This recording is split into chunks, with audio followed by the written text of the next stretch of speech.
Hello बच्चों, आज हम अकाउंटिंग इक्वेशन पार्ट 2 शुरू करने जा रहे हैं। Accounting treatment special item. आपको मैंने अकाउंटिंग इक्वेशन पार्ट 1 बनाया था, होप आपको बहुत अच्छा लगा होगा। और उसकी कंटिन्यूशन में हम आगे जा रहे हैं और कुछ इस ट्रीटमेंट ऑफ स्पेशल आइटम हम डिस्कस कर रहे हैं। तो मैं सबसे पहले डिस्कस करने जा रहा हूँ आज ड्राइंग्स फ्रॉम बिजनेस। क्योंकि बिजनेसमैन जब भी अपने घर के खर्चों के लिए कुछ पैसे निकालता है तो उसे ड्राइंग्स फ्रॉम बिजनेस कहते हैं। तो वो कैश भी निकाल सकता है और गुड्स भी निकाल सकता है। तो अगर ड्राइंग्स वो कैश में निकालता है इन कैश, तो अकाउंटिंग इक्वेशन पर उसका क्या इफेक्ट पड़ेगा। तो देखो बच्चों, एक तो उसकी एसेट साइड में कैश रिड्यूस हो जाएगी, कैश माइनस हो जाएगी, और दूसरा उसकी कैपिटल भी साथ साथ कम हो जाएगी।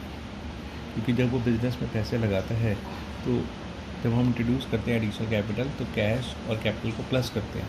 लेकिन जब हम निकाल लेंगे तो लॉजिकली देखो कैश भी कम हो जाएगा और कैपिटल भी कम हो जाएगी। Second, businessman drawings of goods भी कर सकता है, drawings in the form of goods. तो वो गुड्स भी निकाल सकता है।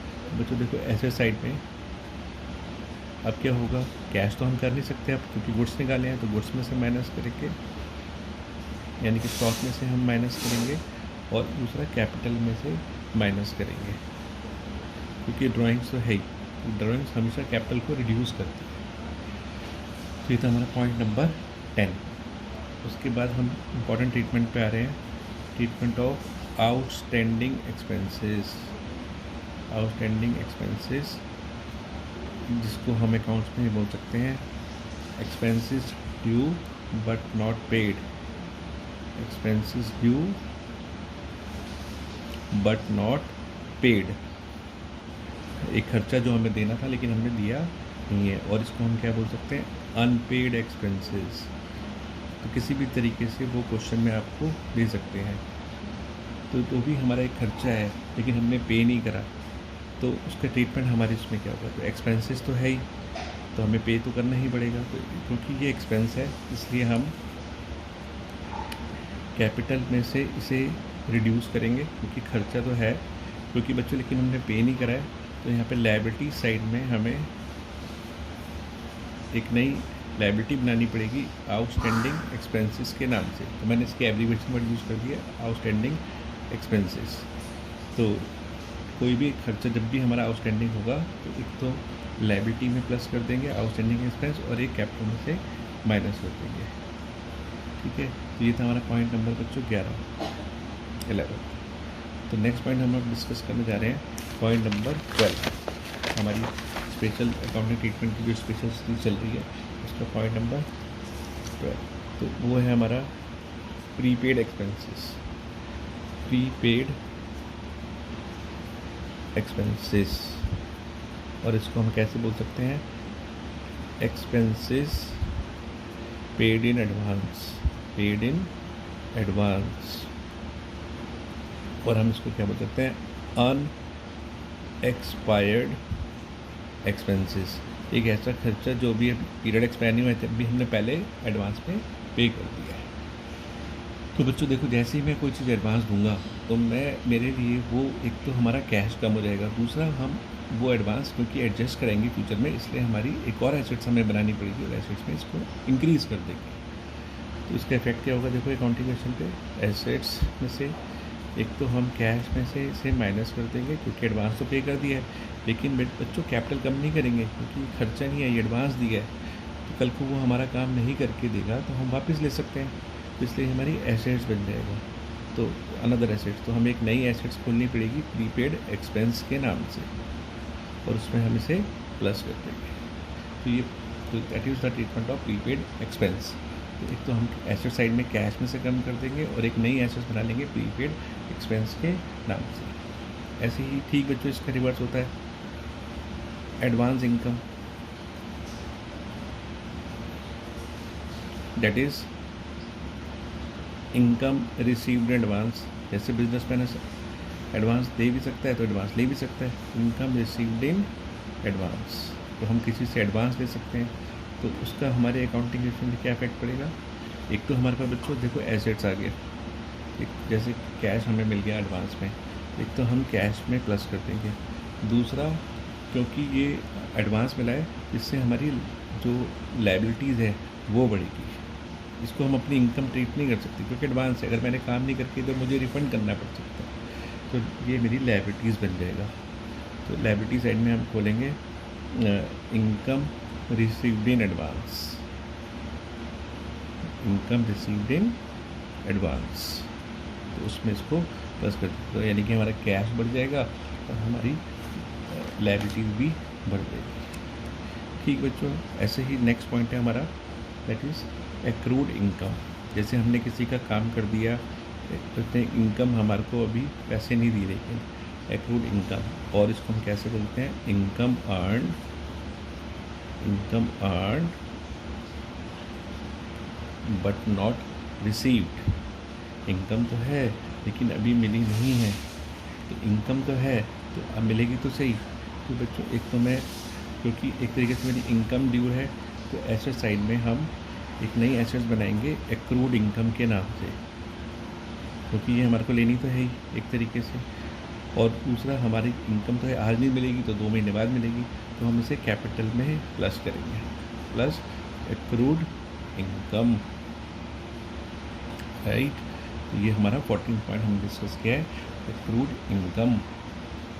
तो income earn but not receive, तो एक तो एसेट साइड में हम अपनी एक्रूड इनकम को प्लस करेंगे, एसेट साइड में एक नई एसेट्स खोलनी पड़ेगी, और दूसरा हम अपनी कैपिटल में भी इसको इंक्रीज़ कर देंगे। तो नेक्स्ट पॉइंट हम जो डिस्कस करने जा रहे हैं वो है सोल्ड गुड्स फॉर कैश। ये हम पहले ऑलरेडी डिस्कस कर चुके हैं। नेक्स्ट पॉइंट है हमारा payment made to creditors, payment made to creditors in full settlement, payment made to creditors in full settlement. इसको बच्चों देखो हम एक एग्जांपल्स की हेल्प से समझेंगे, इसको मैं एक एग्जांपल समझा रहा हूँ तब हम इसको समझेंगे। जैसे हमने paid cash to creditors amount due 25,000 but fully settled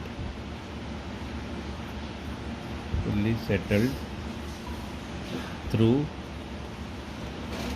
24,300 rupees. ये एग्जांपल ले लिया है। तो देखो जैसे हमने क्रेडिटर्स को कैश पे किया, तो बच्चों देखो एसेट साइड में एक तो हम कैश में से इसे रिड्यूस करेंगे, दूसरा हमारी लायबिलिटी कम हो जाएगी, लायबिलिटी में हमारा क्रेडिटर्स जो हैं वो रिड्यूस हो जाएंगे, और दूसरा क्योंकि देखो 25,000 हमें पे करने थे इस एग्जांपल में, तो हमें 24,000 पे करें, 24,300, तो हमें प्रॉफिट हो गया, तो हम अपनी कैपिटल भी इंक्रीज़ करेंगे, क्योंकि मैंने आपको हमेशा बताया है कि प्रॉफिट से हमारी कैपिटल बढ़ जाएगी, तो कैपिटल में प्लस कर देंगे। तो अगर मैं इसको एग्जांपल से लूँ तो एक तो हमारा कैश रिड्यूस होगा 24,300 से, दूसरा हमारे क्रेडिटर्स कम हो जाएंगे 24,000, हम इसको ब्रैकेट्स में भी डिनोट कर सकते हैं, और हमें 700 रुपये का प्रॉफिट हो जाएगा, और तो हमारी कैपिटल इंक्रीज हो जाएगी। आई होप ये एग्जांपल आपको समझ में आया होगा।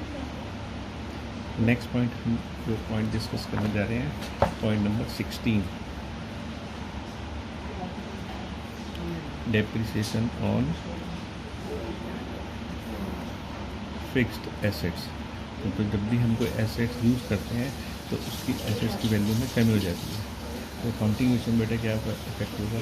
तो एक तो एसेट साइड में हमें हमारी एसेट्स की वैल्यू कम हो गई है, तो जो भी एसेट्स है उसमें से हम डेप्रिसिएशन रिड्यूस कर देंगे, राइट। क्योंकि एसेट्स की वैल्यू कम हो गई तो लॉस हो गया, और दूसरा क्योंकि ये हमारा लॉस है इसको कैपिटल में से भी हम माइनस कर देंगे, कैपिटल में से भी माइनस कर देंगे जितना डेप्रिसिएशन होगा, एसेट में से माइनस और कैपिटल में से भी वो डेप्रिसिएशन आपका माइनस हो जाएगा, राइट। उसके बाद नेक्स्ट पॉइंट जो बच्चों आता है हमारा इंटरेस्ट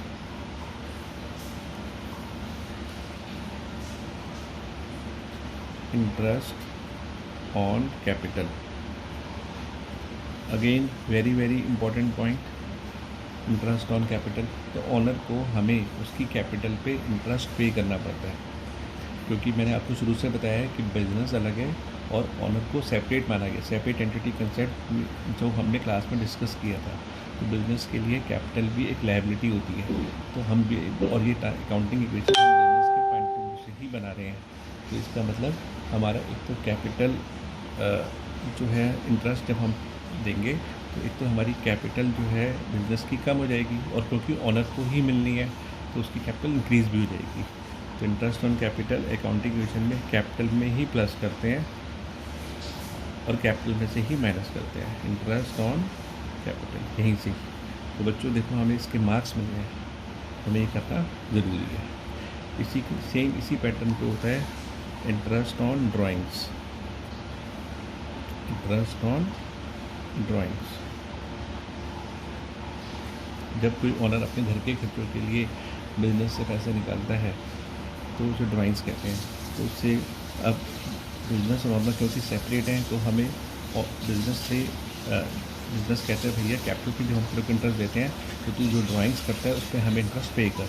तो ये ऑनर से लेंगे तो कैपिटल, क्योंकि हम ऑनर से ले रहे हैं तो बिजनेस की इनकम हो गई, तो यहाँ पर प्लस पे करेंगे कैपिटल में ही, प्लस इंटरेस्ट ऑन ड्राइंग। और बिजनेस के लिए खर्चा भी है क्योंकि वो बिजनेस से ही देगा तो वो माइनस भी करेंगे इंटरेस्ट ऑन ड्राइंग। तो इसका इफेक्ट यही आएगा कि इंटरेस्ट ऑन कैपिटल का भी इंटरेस्ट ऑन ड्राइंग का भी अगर हम समाप्त करें तो ये कैपिटल में ही प्लस करते हैं और कैपिटल में ही इसे माइनस करते हैं, दोनों चीज़ों को, राइट। उसके बाद नेक्स्ट पॉइंट आता है हमारा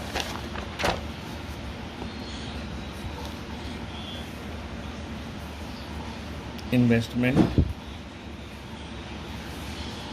इन शेयर्स। अभी देखो बच्चों दो बातों के लिए हो सकता है। पहला ये हो सकता है हमारा पर्सनल यूज़। अगर पर्सनल यूज़ के लिए है तो उसको ड्राइंग्स की तरह ट्रीट करेंगे।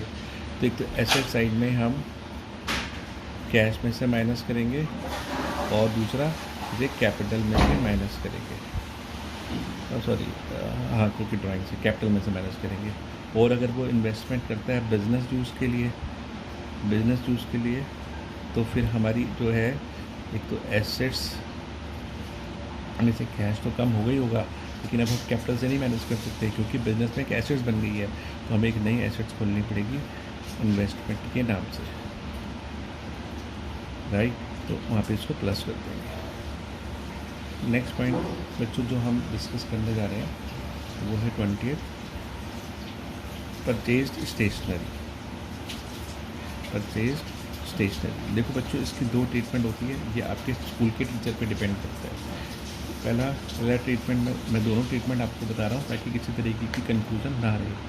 एक तो स्टेशनरी हमारा एक्सपेंस हो सकता है, स्टेशनरी को हम ट्रीट कर सकते हैं as an expense, treated as an expense. अगर हम एक्सपेंस की तरह ट्रीट करते हैं तो एक तो हमारा एसेट साइड में से कैश में से माइनस हो जाएगा, राइट, और दूसरा कैपिटल में से भी माइनस होगा। अगर खर्चा है तो कैपिटल कम होती है। और हम स्टेशनरी को ऐसे ट्रीट करते हैं if stationery treated as an assets. कई टीचर रिकमेंड करते हैं कि बच्चों इसको आप एसेट्स की तरह ट्रीट करो, तो ठीक है कोई प्रॉब्लम नहीं है। तो एसेट साइड में हम एक तो कैश में से इसे माइनस कर देंगे और दूसरा एक नई एसेट्स बना लेंगे स्टेशनरी के नाम से ही, और वहाँ पे प्लस कर देंगे। तो इस तरीके से बच्चों हमने ये काफ़ी इंपॉर्टेंट पॉइंट्स आज सारे डिस्कस कर लिए हैं अकाउंटिंग इक्वेशन के। आई होप कि आपको ये जो है वीडियो बहुत पसंद आएगी। फिर भी हम लास्ट जाते जाते एक बार सारे पॉइंट्स हाईलाइट्स कर लेते हैं जो आज हमने डिस्कस किए हैं। और अगर आपको अच्छे लगते हैं तो आप मुझे लाइक कीजिए और सब्सक्राइब कीजिए। तो पहला पॉइंट जो हमने डिस्कस किया ड्राइंग फ्रॉम बिजनेस, जो अगर कैश करते तो एसेट्स में से माइनस और कैश में से और कैपिटल में से माइनस। अगर गुड्स के रूप में करते हैं तो एक तो हम गुड्स में से माइनस करेंगे कैपिटल में से, दूसरा हमने डिस्कस किया आउटस्टैंडिंग एक्सपेंस जो हमारी लायबिलिटी को बढ़ाएगा और कैपिटल को कम करेगा, आउटस्टैंडिंग एक्सपेंस। तो नेक्स्ट पॉइंट जो हमने डिस्कस किया वो था प्रीपेड एक्सपेंसेस, जो हमने एडवांस दे दिया, एक तो एसेट साइड में कैश में कम करेगा और एक नई एसेट्स को इंक्रीज़ करेगा। फिर एडवांस इनकम रिसीव एडवांस, तो एक तो एसेट साइड में कैश में प्लस करेंगे और लायबिलिटी को बढ़ाएंगे। फिर आता है हमारा एक्रूड इनकम, जो इनकम हमने अर्न करी है लेकिन अभी रिसीव नहीं है, एक तो एसेट्स में प्लस करेंगे और दूसरा कैपिटल में बढ़ाएंगे क्योंकि इनकम तो है। Payment made to creditors in full settlement, इसको मैंने एग्जांपल से भी समझाया था आपको। जब भी हम फुल सेटलमेंट में करेंगे, अगर कुछ हमें प्रॉफिट होता है तो कैश में से माइनस कर देंगे और लायबिलिटी में से कम करेंगे और कैपिटल बढ़ा देंगे प्रॉफिट के नाम से। फिर depreciation on fixed assets, assets में से माइनस करेंगे और कैपिटल में से माइनस करेंगे क्योंकि ये लॉस है। इंटरेस्ट ऑन कैपिटल, आज की इंपॉर्टेंट पॉइंट्स हैं हाईलाइट करने वाले, जो बच्चे बहुत ही स्टूडेंट मिस्टेक करते हैं। तो कैपिटल में से प्लस और कैपिटल में से माइनस, और दोनों, ये भी कैपिटल में से प्लस और ये भी माइनस, क्योंकि खर्चा भी है और ये बिजनेस के लिए इनकम भी है। फिर इन्वेस्टमेंट इन शेयर्स, इसमें हमने 2 पॉइंट डिस्कस किए। अगर वो पर्सनल यूज़ के लिए है तो कैश में से minus, capital minus. Business use के लिए है ये भी कैश में से माइनस, और लेकिन इन्वेस्टमेंट एसेट्स में प्लस करेंगे। और परचेज स्टेशनरी हमने लास्ट पॉइंट डिस्कस किया था, इसकी भी 2 ट्रीटमेंट डिस्कस की हैं। एक्सपेंस है तो कैश में से माइनस और कैपिटल में से माइनस। अगर हम इसको एसेट्स के ट्रीट करते हैं तो कैश में से माइनस और एक नई एसेट्स बना देंगे स्टेशनरी के नाम से। ओके बच्चों, बाय।